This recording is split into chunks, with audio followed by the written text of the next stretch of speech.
Bangladesh football দলের head coach Thomas ডুলিকে নিয়ে দীর্ঘ একটা পরিকল্পনার দিকে যাচ্ছে বাংলাদেশ ফুটবল ফেডারেশন। তার আগে সানমারিনের যে পরীক্ষাটি রয়েছে, অগ্নি পরীক্ষা, সেখানে তাকে পাস করতে হবে।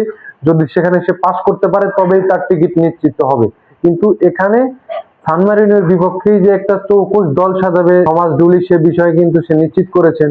তার কথা হচ্ছে হামজা চৌধুরীকে নিয়ে। কি সেই কথা? হামজা চৌধুরীকে নিয়ে কি হবে সেদিন? হামজা চৌধুরীকে কোন রোলে খেলাবেন তিনি? এইসব বিষয় নিয়ে আজকের ভিডিওতে, ভিডিওটি সম্পূর্ণ দেখার অনুরোধ রইল। ভিডিওটি টানাটানি করবেন না, টানাটানি করলে কিচ্ছু বুঝতে পারবেন না। আর যারা চ্যানেলে নতুন, অবশ্যই লাইকটা দিয়ে দেবেন আর সাবস্ক্রাইব করবেন।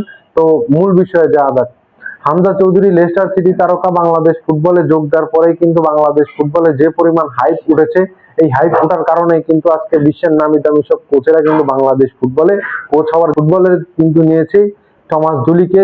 সেও কিন্তু হাই প্রোফাইল কোচ, ভালো কোচ। সেও কিন্তু ভালো ভালো দলে কোচিং করেছেন, ভালো ভালো ক্লাবে কোচিং করিয়েছেন। সাবেক আমেরিকান ফুটবলার এবং ক্যাপ্টেন বলতে পারেন। সে কিন্তু হামজা চৌধুরীকে নিয়ে একটা দারুণ পরিকল্পনা করতে যাচ্ছে।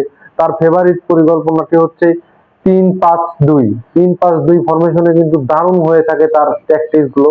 সেই ট্যাকটিক্স গুলোকে কাজে লাগানোর পালা এবার বাংলাদেশ ফুটবলে। মিডফিল্ডের একমাত্র ভরসা, সাথে আছে সৌমিত সোম, হামজা দেওয়ান চৌধুরী। তারা কিন্তু দুর্দান্ত খেলে থাকেন এবং বাংলাদেশ ফুটবলের জন্য অনেক কিছু বয়ে আনবেন। তো এখন দেখার বিষয় হচ্ছে 5 তারিখের ম্যাচে বাংলাদেশ ফুটবলের হেড কোচ সানমারিনের বিপক্ষে কেমন ট্যাকটিক্স কাজে লাগিয়ে তার চাকরিটা পাকাপোক্ত করে। তো ধন্যবাদ সবাইকে, ভালো থাকবেন সবাই।